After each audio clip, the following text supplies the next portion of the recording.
Welcome to Cold War Conversations, the home of real stories of the Cold War.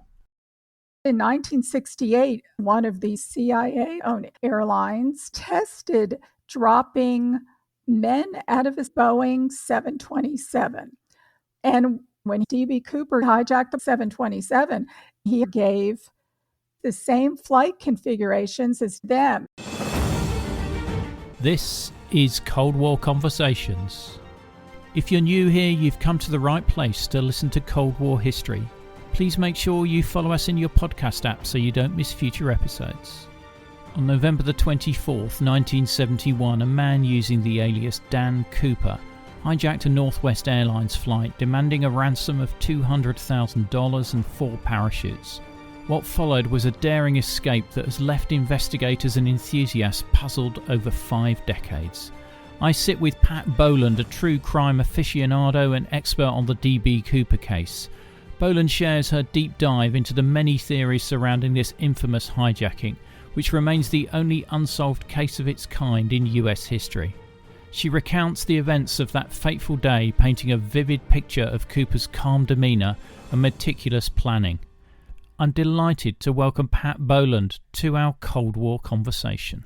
The story we're going to get into today has intrigued me for some time, and it's great to get somebody on who we can really get down into the weeds about this story. Pat, could you just start by explaining who you are and how you got interested in the D.B. Cooper mystery? Well, it's the only unsolved hijacking in U.S. history of an airplane. I'm old enough that I actually remember when D.B. Cooper jumped out of the airplane in 1971. I've always had a passing interest in the case. I'm probably more of a true crime junkie more than I am a D.B. Cooper fan, or at least I was. And we call it the Cooper vortex because once you get sucked in, you can't get out. So I just fell in head first, started buying every book I could think of, watching everything, reading the FBI files, and here I am. So it's become my obsession. I think it is rather an obsession with many of us. And there's a vast canon of work out there on the internet with various theories, and as you say, a lot of books and a number of TV specials.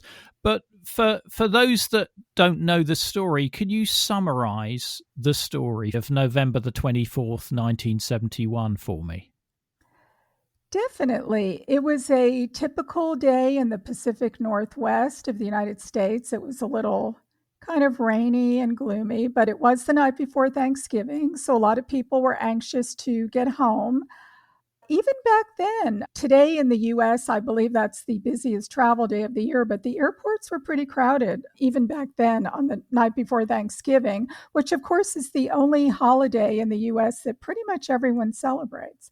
So around 2 o'clock-ish, a man walked into the Portland, Oregon airport. He was dressed as a typical businessman of the day. He was wearing a suit and tie and a black raincoat and carrying a black briefcase. He also had with him a bag. We have never determined what was in it, but it was the type of bag that maybe you would buy a shirt that they would put in. So kind of about the size of a briefcase.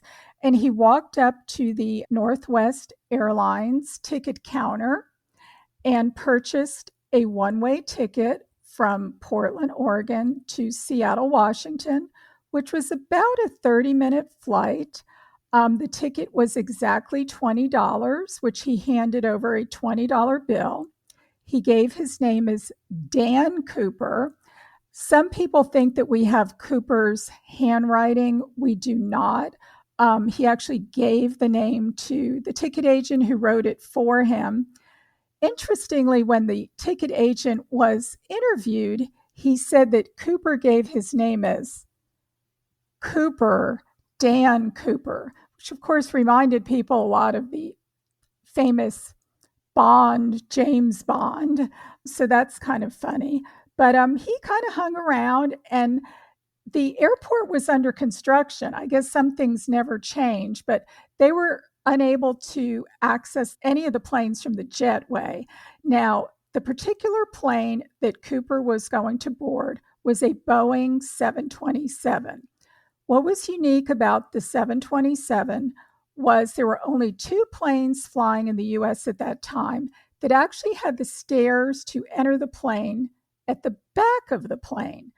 As we are familiar with, most planes you're entering from the side. This was a unique feature because this plane was able to land at smaller airports where they didn't have jetways, or it was just kind of a more convenient thing. You could get people on and off quicker. So the passengers on Flight 305, and this was the terminating flight of actually a very long day. The flight initiated in Washington, D.C., then it picked up the crew in Minneapolis, Minnesota, and then made a number of stops before it actually got to Portland. The Portland to Seattle was going to be the terminating flight of the day. So because of the construction at the airport, they actually had to board the plane from the tarmac. So everybody filed outside. Cooper was actually the second to last person to board the plane. The plane was only about half full, which again is counterintuitive being the day before Thanksgiving, but whatever that means, we don't know. He picked the last row, seat 18E, which if you're looking at the plane from the back would have been on the right side. He sat in the middle seat. Of course, there were 3 seats across. And as the plane was taxiing to leave, it hadn't even taken off yet, he slipped a note to one of the stewardesses. Of course, they were sitting right behind him in the jump seats.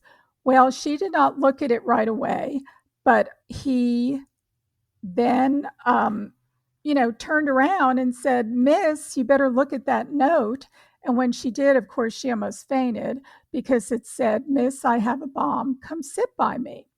So this started, of course, the whole chain of events. After the plane took off, she reported this to the cockpit. Cooper told her to take notes, which is kind of interesting. The only thing he actually had written down was the original ransom note, which said that he had a bomb, which was in a combination of printing and very neat script.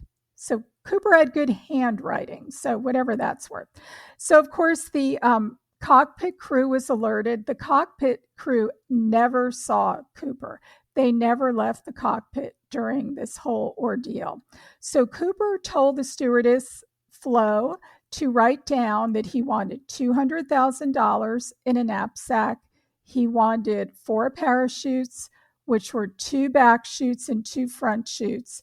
He gave a deadline of 5 o'clock, and he wanted to go to Mexico. He also gave some very specific configurations of the flight. Well, anyway, of course, this started a whole chain of events where the 30-minute flight turned into about a 2.5-hour flight. By the time they gathered everything up, and based on the way he wanted the plane to fly, which was low and slow, they told him that they could not get to Mexico. They were going to have a refueling stop, which they settled on Reno, Nevada. Now, the critical thing about this whole escapade are the stairs in the back. And Cooper asked if they could take off with the stairs down.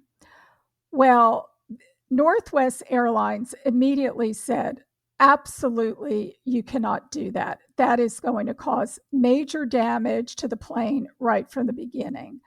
So then Cooper relented and said, well, that's okay. We can lower the stairs when we're in the air. So once they got to Seattle, again, the pilots were like, what do you mean lower the stairs in the air? This was nothing that anybody had ever done or had any reason to do. So even Northwest Airlines did not know that if you could lower the stairs in the air. So they actually had to call Boeing. And Boeing, unbeknownst to them, had done some tests in the early 60s with lowering the stairs and dropping things out. We don't really know why they were doing that. We're assuming that they had planned on possibly selling some of these 727s to the military at some point. So anyway, they gathered up the money, they got the chutes, they landed in Seattle, and once he got what he needed. He let the passengers off who never knew they were being hijacked, which was a huge benefit to Cooper because there weren't a lot of really good witnesses. The 3 stewardesses were all under the age of 25, very young ladies. Of course, they were scared to death. So Cooper got his money, Cooper got his chutes. He let the passengers off. He let 2 of the stewardesses off. So, of course, then they were able to finally around, I think it was around 7:40, and it was dark. I think sunset was about 4:20, so it was pretty dark at this point. So they were able to take off and head to Reno after they refueled the plane. And of course, when the plane landed in Reno, Cooper was not there. He had needed some help lowering the stairs, but he was able to lower the stairs in flight. They were actually lowered by gravity, not by hydraulics. So by stepping down, think about how frightening this is. They were about I think 7,000 feet. It's pitch black. He has absolutely no idea where he is. Since they did not provide the money in a knapsack as he requested, he actually had to cut up one of the parachutes so he could tie it around himself. So he's got this money bag hanging down. He's trying to maneuver in the wind. It was kind of rainy, walking down the stairs, and he jumped at some point. The problem is we don't really know what time it was. It was sometime between 8:10 and 8:15, based on some things that the pilots were seeing in the cockpit, which were some of the oscillations on the gauges and some pressure bump in their ears. But that is one of the reasons probably why he was not caught, is they were not sure of where he jumped. So once the plane landed in Reno, which was quite a bit later, of course, there was no Cooper, there was no money, there was no bomb in a briefcase like he said he had, and 2 of the chutes were missing. And Cooper, he literally has never been seen again, heard from, has never been identified. It's such an unbelievable mystery. It precipitated a huge manhunt. The FBI worked on this case for 45 years.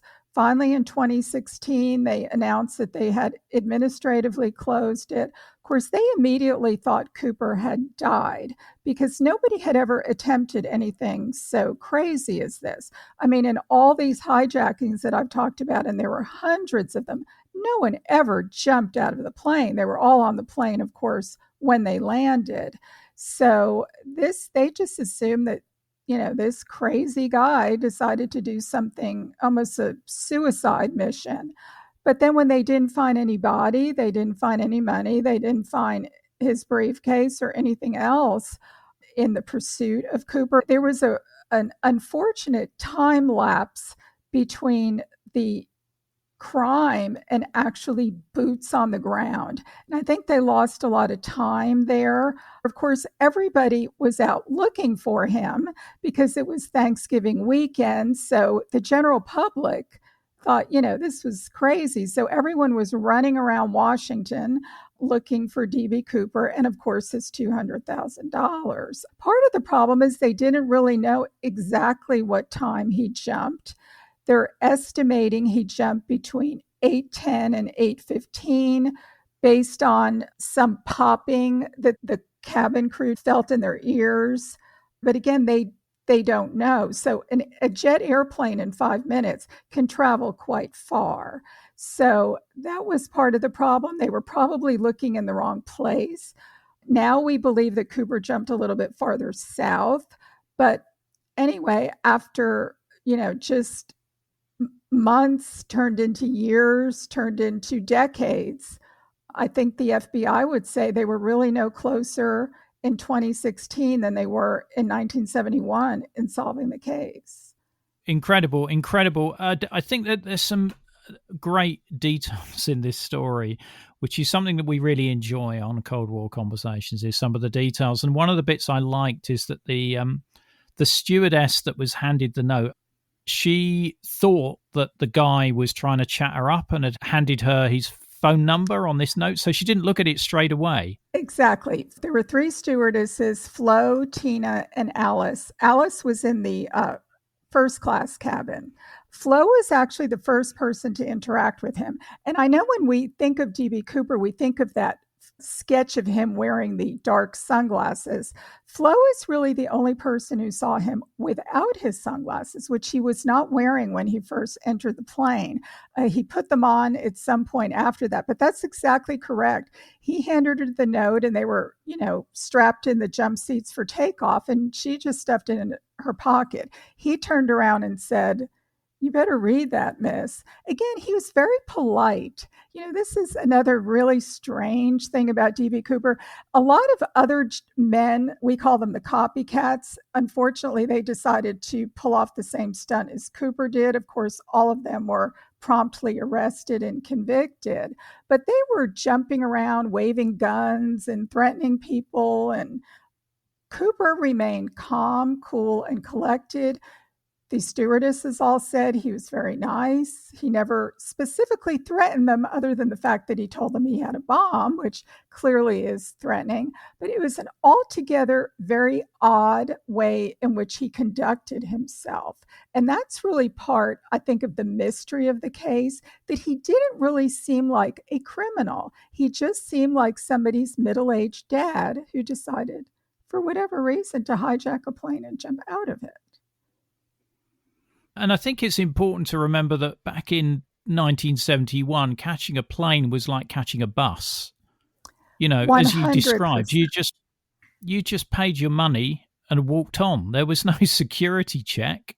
Well, there was nothing. In fact, people don't realize that Cooper did not even give the name D.B. Cooper. When the ticket agent filled out the ticket for him and he paid his $20, he said his name was Dan Cooper.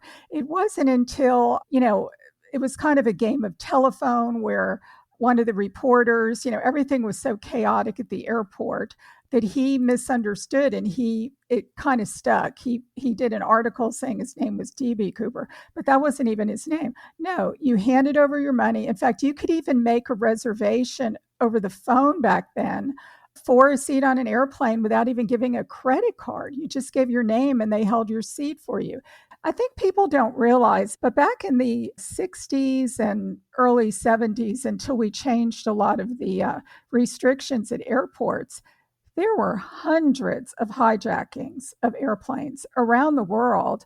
Specifically in the US between 1968 and 1972, there were approximately 140 airplanes that were hijacked, many with the perpetrators asking to be flown to Cuba because, of course, we were in the middle of the Cuban embargo and commercial jets could not fly there. So there were a lot of young kind of pseudo-revolutionaries that were hijacking planes and you wanted to land in Cuba. In fact, it became such a problem that the FBI actually considered building a fake Havana airport in Florida to fool the hijackers so that they would actually land in Florida and they thought they were in Cuba. Of course, when they got off the plane, they would be immediately arrested.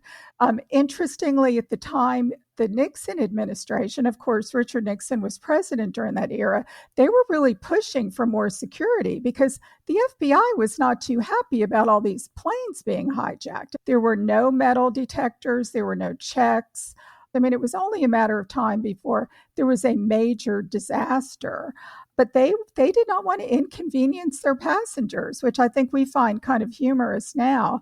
So obviously people were getting on with guns and bombs and everything else. I mean, Cooper was somewhat of a precipitating factor, but it really wasn't until a year later that some guys who were wanted for other crimes hijacked a plane and threatened to fly it into a nuclear power facility.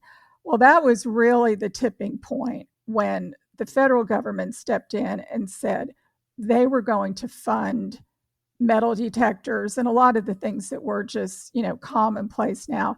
And that was like early 1973 that we finally saw the beginning of those kind of measures. The only really security measures that they had back then is they did have air marshals, which were law enforcement who would pretend they were passengers and would be, on random selected flights. Now, Cooper was a bit concerned about that because he did mention to one of the stewardesses that he hoped there were no air marshals on the plane, but of course there were not. But that would have really been the only thing that they would have done back then. And so I think that's kind of alien to what we're used to now. But flying was, it was kind of luxurious back then, really, and very simple.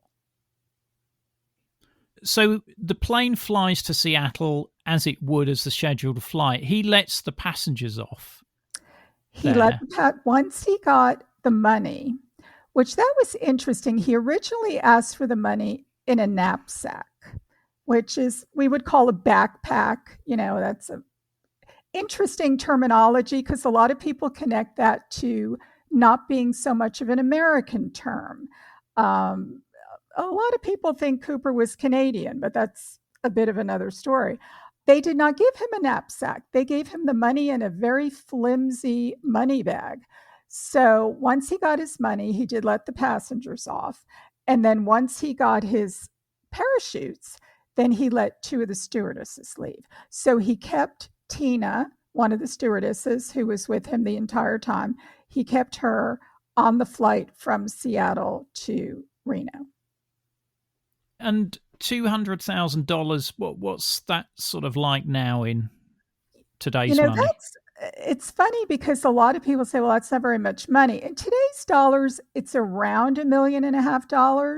But interestingly, some of the copycat hijackers actually mostly asked for a lot more than 200,000, even back then. So that's a little curious. Although 200, he did not specify the denominations. Now they did give him 10,000 $20 bills, which actually weighs over 20 pounds. So whether or not Cooper factored in that he was not going to be able to safely jump carrying that much weight, although paratroopers in wartime certainly are carrying way more than 20 pounds of equipment. So I don't know if that makes sense, but for whatever reason, it was $200,000. Some people have speculated, well, 200,000 is easily divided by two, so maybe he had an accomplice, but there's no information or evidence that he had any sort of accomplice.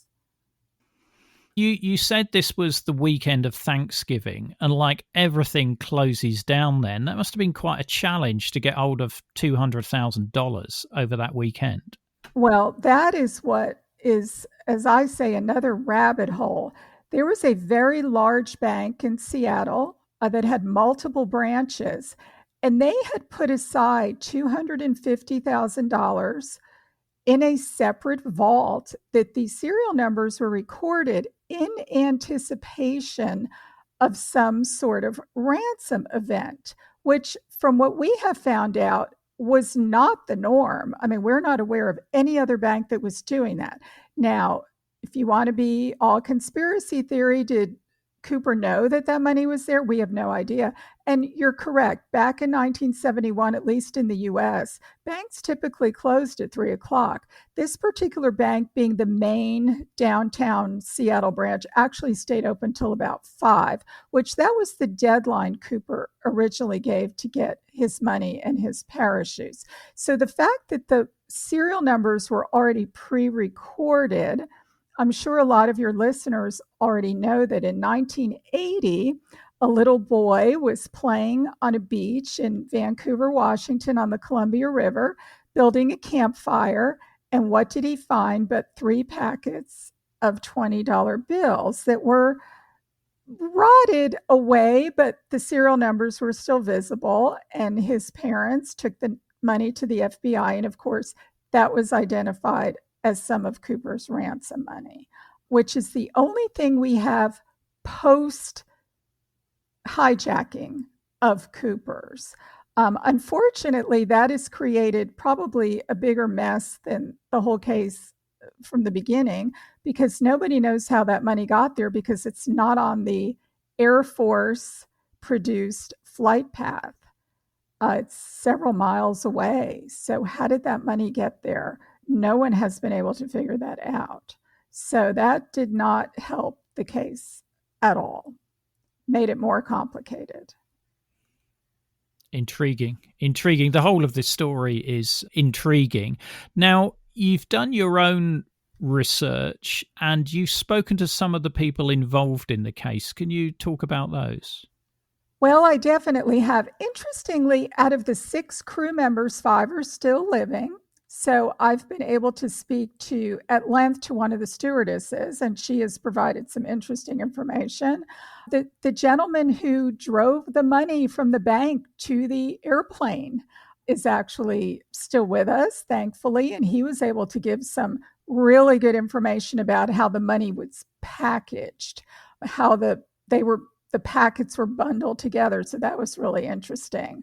The young man who was a college student who sat across from Cooper on the plane, we have actually a conference every year. It's coming up in November in Vancouver, Washington. And he has been gracious enough to visit with us every year and talk. He was 20 years old back in 1971, how he was noticing D.B. Cooper because the pretty young stewardess was sitting next to this kind of middle-aged, not particularly handsome man and wasn't giving him the time of day. And he was a very handsome young 20-year-old, and she was probably only a couple of years older than him. So there's a lot of people that were involved in the case. Actually, one of the FBI case agents has come to our conference and has spoken to several of us at length. So there are still a lot of people that were, considering it's almost 54 years ago. And also the little boy, who's no longer a little boy, who found the money. He's had some interesting things to say about how he came to dig up those packets. So yes, I've been very fortunate to speak to a lot of those people. We have some really interesting people involved in trying to solve the case. I mean, most of us have no connection whatsoever to law enforcement, but we've certainly come up with some interesting theories and some interesting suspects. Now, there must have been a massive manhunt after this. You said there was some delay in terms of getting boots on the ground. I mean, why was that, and how did the subsequent search for Dan, as I can call him now, manifest itself? Well, first of all, I think it's safe to say that the FBI was caught completely off guard by the fact that a gentleman hijacked a plane and jumped out of it. I mean, this was, he was the first. So they were not expecting that. And they just assumed he had died. I mean, back then, most FBI agents were either lawyers or accountants. They were not skydiving experts. Now, if you were to ask some skydiving experts, which of course we have on multiple occasions, they will say that this was a very survivable jump. I mean, as long as you were able to pull the ripcord, there's no reason why Cooper did not survive. Of course, the FBI assumed he was dead. So they did not go full in on, a search of the area. And we're talking about a very large area since they didn't know where he jumped.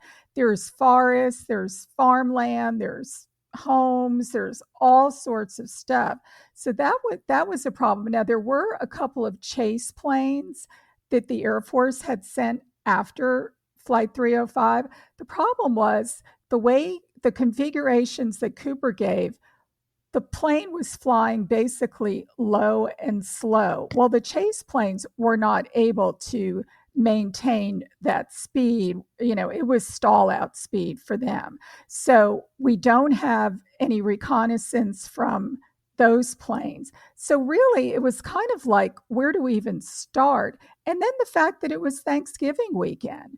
This was probably more of a skeleton crew in terms of law enforcement. And then you have all the different jurisdictions. Obviously, this was a federal crime, but you had a lot of local law enforcement involved and the National Guard and all sorts of different things going on. And then you had the complication of all these other citizens running around. And you have to keep in mind the time period we're talking about.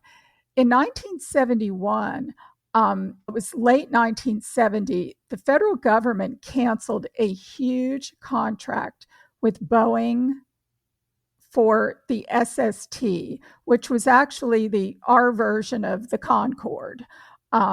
And this was a massive disaster for the Seattle economy, and thousands of people were laid off, and the ripple effect was huge. And this happened right prior to the hijacking. So a lot of people were sort of rooting for Cooper. I mean, this guy got away with it. So I think people weren't really so helpful, in terms of, assisting law enforcement, and that Cooper really became a folk hero. And for a lot of people, he still is. I mean, you will see people still wearing DB Cooper t-shirts, and there's several songs have been written about him and movies, and we talked about several TV shows. But this was a really tough time in that part of the United States. And that is why some people think that's who DB Cooper was. He was just a poor guy who lost his job and needed money to support his family and decided to jump out of a plane. I personally don't buy that theory, but, it kind of fits with what was going on in that time period. Those people wearing the T-shirts, I would imagine that they are looking at this as a victimless crime. Well, and you can certainly make that argument. I mean, nobody was physically injured. In fact, the plane was even barely injured, considering they flew with the stairs down so Cooper could jump out of them. When the plane landed, it was back flying within a couple of days. And the airline had, insurance. So, but after speaking with some of the people who were involved in it, there was a psychological effect for sure. But basically, true crime, at least in the United States, unfortunately, it's a lot of dead people. It's the Zodiac or, the Green River Killer. We seem to have more serial killers in this country. So this is different in that you can say, oh, yeah, everybody went on to live, go on their merry way. But even this week, someone made a comment about, oh, he was like Robin Hood. And I thought, well, I don't know. I thought Robin Hood stole from the rich and gave to the poor. There's no indication that DB Cooper was that generous. But I think as time has gone on, people more do look at Cooper for what he is, which is a criminal who put a lot of lives at risk, which is what he did. Absolutely. As far as the FBI investigation goes, do they have any suspects, or anybody who volunteers to say they're DB Cooper is probably not DB Cooper? Well, actually, if anyone is really interested in digging in, a number of years ago, a lawsuit was filed against the FBI to release all of the documents that they have pertaining to this case. And there's actually supposedly over 80,000 pieces of paper. So if you go online, they haven't all been released yet, but you can certainly look at that. Yes, the FBI heavily investigated, and we know that because we can read the files. I mean, there were over 1,000 men that were investigated, some quite extensively over many, many years. And yes, there were also the random people who walked into supposedly FBI offices all over the country and said, I'd like to turn myself in. I'm DB Cooper. Clearly, those people were, looking for attention or whatever. But no, I know a lot of people like to say that the FBI didn't do a good job. They sort of put in like a, half-baked effort. If you would read the 302s, which is the form number of the documents that the FBI fill out every time they look into something or someone, I would not even want to know the amount of money that was spent over 45 years on trying to find out who DB Cooper was. And yet they really got nowhere. And I think that's why so many people are so curious about this case. People do have theories, and I know since you talk a lot about the Cold War, one of the major theories in this is that Cooper was connected somehow to Air America, which I know you've done some episodes on that. I mean, Air America was kind of an umbrella for several airlines that were being covertly operated by the CIA. The Central Intelligence Agency. And during that time period, the 60s into the 70s, they were operating covertly as a, legitimate airline over in Southeast Asia during the Vietnam War, but they were not operating as a real airline. They were, ferrying around diplomats. They were dropping ammunition and food and rescuing down crews and doing all sorts of really wild stunts. What's interesting about that, in 1968, Southern Air Transport, which is one of the CIA-owned airlines, they actually tested dropping men out of a 727 in Thailand. And what the connection to that is, besides the fact that it was a 727, is that they used the same flight configurations as D.B. Cooper gave the airline when he hijacked the plane. He said he wanted not to fly over 10,000 feet. He wanted the flaps at 15 degrees. Again, this is all, aviation technology. I'm not a pilot, something I would not be aware of. But he knew a lot about that airplane. And is it a coincidence that it's exactly the configuration that they were using with Air America? I don't know. I think there was a lot of evidence that points to Cooper being part of that world, whether it was some sort of special ops. I'm not saying that this was in any way a government-backed operation or anything, because I don't think it is. But I do think that Cooper did have some experience, whether it be through his military service. Was he involved in Air America? Had been with the CIA? Or, I mean, most of the Air America people were actually not with the CIA, but they were CIA contractors. So that's a huge, I hate to say rabbit hole, but there are a lot of connections with that world. Part of it is the fact that Cooper was so calm. He was obviously proficient with parachutes, which rules out a lot of people. And he seemed to know an awful lot about that 727. He used a lot of airline terminology when speaking to the crew that, again, your average civilian person would not know about. Now, being that time period in Cooper's age group, which the FBI estimated him to be about 48, there's a good chance that he had military service, although probably not in Vietnam. Could be World War II or Korea, and may have been a paratrooper, so may have had some experience through wartime. But I think it's safe to say that this was not the first time he had put on a parachute and jumped out of a plane. And how far did the FBI pursue that military veteran route from what you can make out in the files? Well, first group that they really centered on were smoke jumpers, which were men, of course, that were jumping out of planes to fight fires, which were, unfortunately, are quite common in that part of the country. They didn't get anywhere with that, but they did interview a lot of those people. Obviously, a lot of the men that were turned in to the FBI had military service, just because so much of the population did back then. They also looked at a lot of skydiving centers, people that were sports skydivers. That's a hobby that people have. What they found out is that, at least in 1971, most people that were doing that as a weekend hobby were quite a bit younger. And so they weren't finding a lot of 50-year-olds that were jumping out of planes for fun. As far as pursuing specifically, Army personnel, I mean, certainly if they had a suspect and he had a background in the service, that would have been, a box that would have been checked. If he knew about parachutes, several of the people that were turned in, interestingly, were demolition experts in the military, which is kind of funny because we really don't know if the bomb that Cooper had was even really a bomb. I mean, it kind of looked like a bomb to the very young lady stewardesses, but again, who knows what a bomb looks like?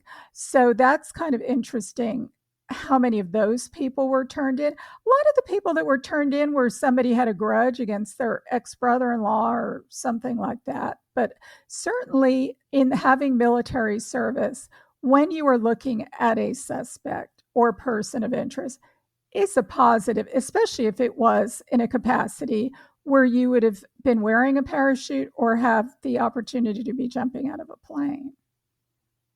And I understand that the authorities had some real problems trying to source these parachutes for Cooper at Seattle. Well, and that's really odd because McChord Air Force Base is quite close to the Seattle airport. In fact, Cooper even mentioned when they were taking a long time to source his demands, the money and the parachutes, he said, but McChord is only, X amount of miles away. So he obviously was familiar with the area for some unknown reason. Was it because it was the night before Thanksgiving? Was it, chain of command issues? The Air Force Base was unable to produce chutes in time. Again, he gave a pretty strict deadline, and they wanted, to adhere to that if at all possible. So they ended up getting the two back chutes from a gentleman who was a stunt pilot of all things, who, had no connection to the military or law enforcement. He actually had his own business, but on the weekends he used to fly stunt planes, and you were required by law to wear a parachute, much like you would wear a life vest or something to be in a boat. So somebody knew someone who knew him, and he actually sent over his two main back parachutes in a taxi cab. So, that's how Cooper got the chute he jumped with, came out of a taxi.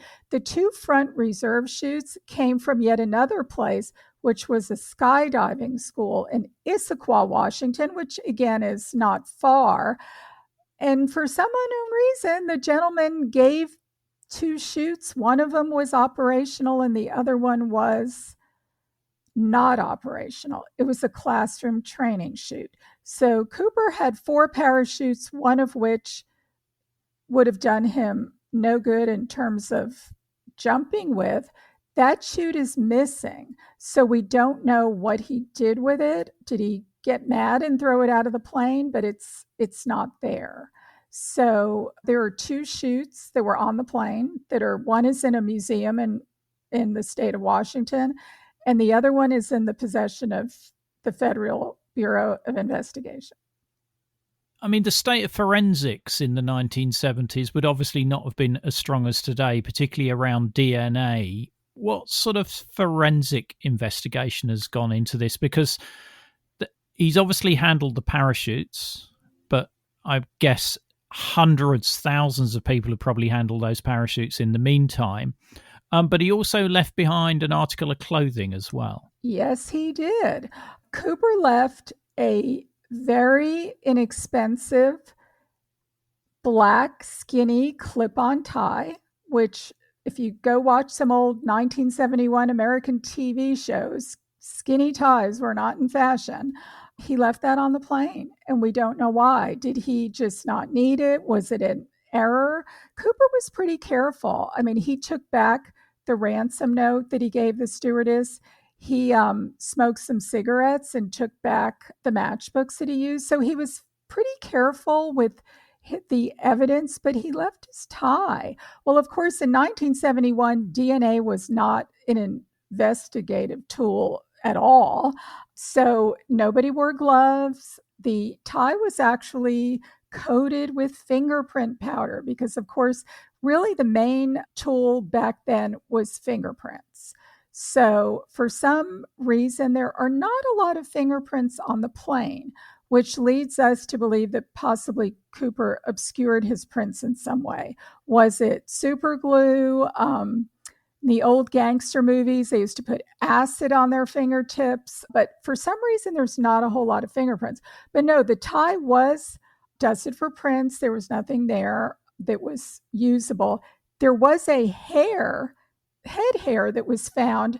Remember, they used to have those little cloths on the back of your headrest on the airplane, and they did find a human hair which they at the time they were using to actually eliminate suspects. So if they had someone, they would take a hair sample and they would compare it. Now, of course, we don't know 100% that it was Cooper's hair, so there is that problem. Right now, nobody's really sure where that hair is. At some point, it got put in a file and was kind of never seen again. Unfortunately, because with DNA today, if we did have that hair, as a DNA expert has informed us, we could find out who Cooper is, because they would be able to extract DNA, do a forensic genealogy chart, and find his eighth cousin. And, just like they're catching so many people from 40 or 50-year-old crimes right now, we do not have that. As far as the parachutes go, again, a lot of this stuff was touched by a lot of people. I still think it's worth testing the chute that the FBI has for DNA, but so far we have no information that they've done that. But no, there was no forensic evidence. Now, for some unknown reason, there are a lot of partial prints that they found on the plane. The FBI is pretty convinced that there's a palm print that they found that they're pretty convinced is Cooper's, but we don't know why they think that. So that, again, remains another mystery. Now, years later, when DNA became a thing, they did test the tie for DNA, and there were 3 samples on it. Again, unfortunately, they were very partial samples, and they don't know, unless they have someone specific to match them to, they weren't usable enough that they would be able to derive a suspect from the DNA. So, no, there is no forensic evidence as we know it now. Now, I was speaking with a woman a couple of weeks ago who's a DNA expert, and she said, don't give up, because this technology is changing so rapidly that we really might reach the point where even if we have multiple samples, they would be able to separate them out. So that may become a possibility in the future. Of course, right now, the FBI is not actively investigating the case. So it would be up to someone to convince them to do this. And so far, that has not happened. And I guess they're busier with more up-to-date cases as well. I just want to go back to one of the, I guess, tangible clues to this story, which is the money that was found by the little boy digging by the river. Because there's some intriguing sort of, forensics, I guess, where they've looked at that money and reckoned that it was buried quite a number of months after Cooper would have leapt out of the plane. That is correct. Now, there's something, I'm not a scientist, but there's something called diatoms, which are a form of algae, that would be in the Columbia River there. And they have fall diatoms and there are spring diatoms, depending on the time of year, what type of flora and fauna is there. And the diatoms that are on the money. Now, remember, the little boy got to keep part of the money, which was nice. And the FBI, of course, kept the rest. The diatoms that are present after being tested, again, many years after the fact, were actually pointing to the money ending up under the sand in the spring. So, of course, we know that the hijacking was in November. So, what does that mean? Now, people have looked into very extensively into water flows and currents and how could that money possibly have floated there. So nobody's come up with anything at all that really makes sense. I mean, everything seems to be pointing in the opposite direction for that money landing there. Now, what has come out recently is another gentleman who is an expert on waterways, and there are those people out there. He does not think that the money arrived by natural means. In other words, it didn't flow down the river, or there were some ice flows. Could it have moved down the river by that? He does not think that at all. He thinks the money was buried by human hands. Now, if that is the case, what in the world does that mean? Cooper did not bury it the night of the hijacking, apparently, since it points to the spring. So who would have had a reason to bury that money, or how did someone have possession of that money? Well, that's an interesting theory. Now, we do know that some organized crime types like to bury money for future use. We also know that the CIA at times used to bury money for their operatives to be paid. Doesn't seem very smart, though, burying it right next to a body of water. And there were numerous floods in that area. So how would someone burying the money ever think that a little boy would even find it? So more is being worked on again with the money to try to come up with something that makes more sense. And again, like I mentioned earlier, the money location was not on the path of where the plane was. So how does the money jump that many miles and get buried under the sand? It's almost a bigger mystery than really D.B. Cooper is. I mean, some people are just more fascinated with the money find than they even are with the hijacking, because that's more of a scientific question. The more you dig in, I can see how you easily get into the Cooper vortex here, Pat. Well, hopefully we haven't sucked you in. There's still time for you to escape, I think. I think I'm going to stand by the edge and see how this progresses. But I mean, do you think they're ever going to identify who DB, Dan, whoever he is, his identity? Well, I've held out hope. And as I said to someone recently, if we don't think the case is ever going to be solved, what in the world are we doing here? I mean, this is like a massive waste of time and effort, right? And, some people will say the fun is in the chase, kind of, maybe trying to pinpoint. We have more crazy suspects. I have found more interesting people who are not DB Cooper, but they certainly had some very interesting lives.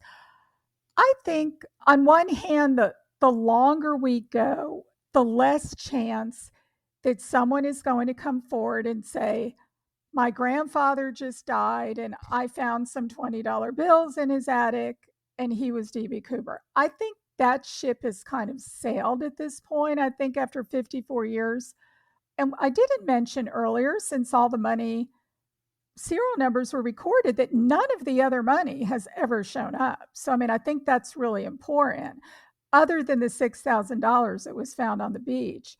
At this point, I'm not really hopeful that it will ever be solved. I think we have some gentlemen we're looking at that definitely could be Cooper, but as far as putting anyone on the plane without DNA and one of the witnesses that are still there looking at a picture, but after 54 years, they've told us that they saw so many pictures every week the FBI was showing up at their door. How about this guy? How about this guy? How about this guy? That they don't even remember what he looks like. They're in their mind, they're picturing him looking like the famous sketch with the glasses, which I personally think Cooper probably doesn't look anything like that sketch, because the FBI did the initial sketch, which everyone is used to seeing with the sunglasses. Well, he looks rather young. So a lot of people were calling in tips on, their next door neighbor who was 26. Well, the FBI thought Cooper was almost 50. So they did another sketch a year later to kind of make him look a little bit older, which really doesn't make any sense because that's not what the witnesses said he looked like. So I don't know that the witnesses at this point really are any help in identifying him. So really, unless there's some DNA breakthrough, which there probably will be at some point, will the FBI be interested enough to even solve it? one way or another, Cooper is dead. Did he die on November 24th, 1971? Or did he die an old man keeping a secret for all those years? We don't know, but certainly the chances of him still being alive are very small, although there is still an open indictment for his arrest and prosecution. So if he's out there and he's 100, in theory, he could be arrested and tried for air piracy, which is a very serious crime, obviously. Wow. Well, Pat, I've really enjoyed chatting with you. It's an intriguing story, and I really like the detail we got into there. If people want to get in contact with you, what's the best means for that? Well, for those of you on Facebook, we have a very active Facebook group called the DB Cooper Mystery Group, which is on Facebook, easy enough to find. I am on there a lot. And I do have a blog called negotiablecurrency.com. And the reason it is called that, because Cooper asked for negotiable American currency, which again is another rabbit hole, because why would you ask for American currency if you were in the United States? So we don't know. Maybe Cooper wasn't from the U.S. So you can find me there, one of those two places. And I'm also on X, formerly known as Twitter, Pat Boland 2. So you can message me if you have any questions, or if you know who DB Cooper is. I'm more than happy to listen. I frequently have people contact me with their father, grandfather, former next door neighbor, etc. And so far that hasn't panned out, but you never know. Somebody might be listening who knows who Cooper is. Absolutely. And if that does happen, Pat, whether it's via Cold War Conversation or some other means, please do get in touch, because we'd love to have you on and tell the real story. You will hear about it. I will be on the cover of every newspaper. I think at least I'll have my 15 minutes of fame if I solve the case, right? Yeah, well, you're having your hour or so of fame here on Cold War Conversations, but thank you so much. Thank you, Ian, for coming on. Enjoyed speaking with you. Thank you for having me. The episode extras, such as videos, photos, and other content, are available via a link in the episode information. The podcast wouldn't exist without the generous efforts of our financial supporters, and I'd like to thank one and all of them for keeping the podcast on the road. The Cold War Conversation continues in our Facebook discussion group. Just search for Cold War Conversations in Facebook. Thanks very much for listening, and look forward to seeing you next week.